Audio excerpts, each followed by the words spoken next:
नमस्कार दुनिया हालचाल को स्वागत करुछि मु संजय। आसंतु नजर पकाइबा वर्तमान रो मुख्य खबर उपरे।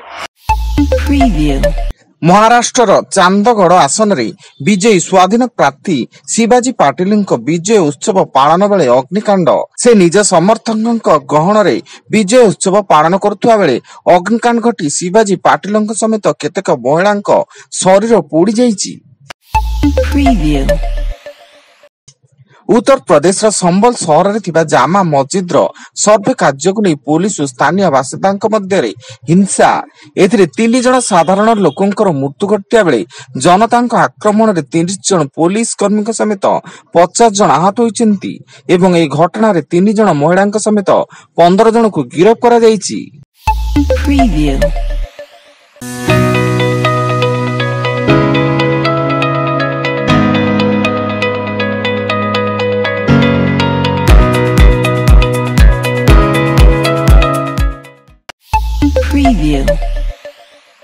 नुआपड़ा जिला जोंको थाना आईआईसी गुरुदेव कर्मी निलंबित स्थानीय चालमुंडा और ठेलको बेड़ारे बड़ धरणर जुआ गोष्ठी को ठाप करने घटना जोंको थाना अधिकारी को निलंबित करने सह कोरापुट डीआईजी कार्यालय में हाजर होगाकू निर्देश देइछि।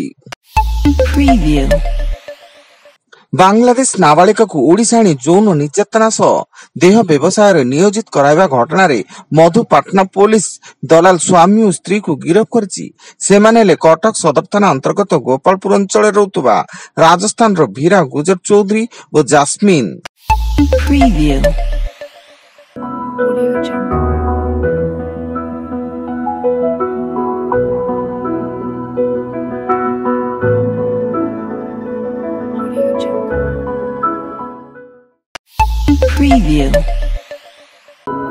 Audio Jungle.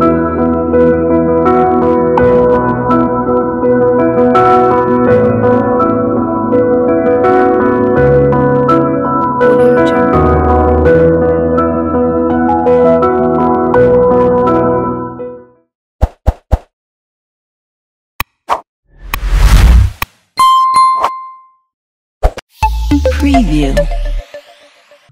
दक्षिण पूर्व बंगोपसागर रे एक लघुचाप क्षेत्र सृष्टि हुई यह क्रमशः पश्चिम और उत्तर पश्चिम दिगरे गति करी आज अवपात परिणत होबार संभावना रही। परवर्ती समय अधिक घनीभूत हुई बात्यार परिणत हो पारे पर यह उत्तर पश्चिम दिग को गति करी तमिलनाडु किंबा श्रीलंका उपकूल मुआइब। तेबे ओडिशा उपरे बात्यार कौनसी प्रभाव पड़ुनता बेले आसंता 27 तारिख 3 दिन धरी राज्यर विभिन्न अंचल हल्का मध्यम धरणर वर्षार संभावना रही। संबलपुर अबकारी गुइंदा विभाग ओइंठापल्ली थाना अंतर्गत काइंसी रोड रे चेकिंग बेले पिकअप भ्यान रु 2 क्विंटाल 10 किलोग्राम ओजन गंजेई जबत। एथिसह 2 गंजेई चालाणकारी गिरफ होइता बेले जबत गंजेई और गाड़ी गुड़िकर आनुमानिक मूल्य प्राय 30 लाख टंका रु अधिक होइबो बोली सूचना।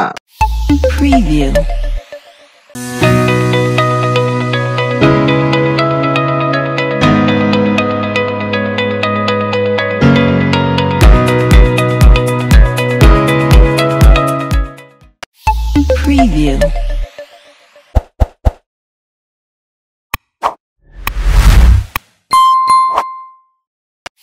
Preview.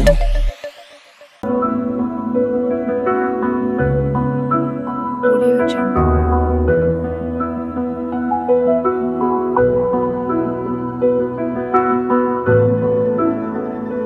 Audio Jungle. Preview. Balangir जिला पाटणागढ़ कंटाबांजी मुख्य रास्ता पोड़ छापर ग्राम निकट पोल उपर माड़ीगला मेलोडी पार्टी गाड़ी। 20 जन कलाकार अल्पके बर्ती जाइतिया बेले गाड़ी रास्ता कड़े पोलर साइड वाल को चढ़ी जाइतिबा सूचना। झारसुगुड़ा जिला लखनपुर थाना कुड़ालोई गंगापड़ा सान भाईर टांगिया चोटे बड़ भाईर मृत्यु। मृत बड़ भाई सुनील सोरेन होता बेले पुलिस घटनास्थल पहुंची सान भाई सुशील सोरेन को अटक रखी तदंत जारी रखी। गजपति जिला मोहना थाना जिरांग पंचायत जुरापेटा गाँ निकट पुलिस अबकारी विभाग मिलित उद्यम विपुल परिमाण गंजेई चाष नष्ट एवं नष्ट होइतिबा गंजेई चाषर परिमाण प्राय 6 कोटी टंका हेबो बोली अनुमान। एवं आसंता 26 रु आरंभ होइछि विधानसभा शीतकालीन अधिवेशन। या पूर्व आज बाचस्पति सुरमा पाढ़ी अध्यक्षतार सर्वदलीय बैठक अनुष्ठित होता बेले ଏହି बैठक में मुख्यमंत्री विरोधी दल मुख्य सचेतक कांग्रेस विधायक दल नेता प्रमुख उपस्थित रही एवं विधानसभा शीतकालीन अधिवेशन डिसेम्बर 31 तारिख पर्यंत चलिबो। Preview. वर्तमान पाई एतिकी अधिक न्यूज अपडेट्स पाई विजिट करंतु आम वेबसाइट www.duniyahalchal.in। धन्यवाद।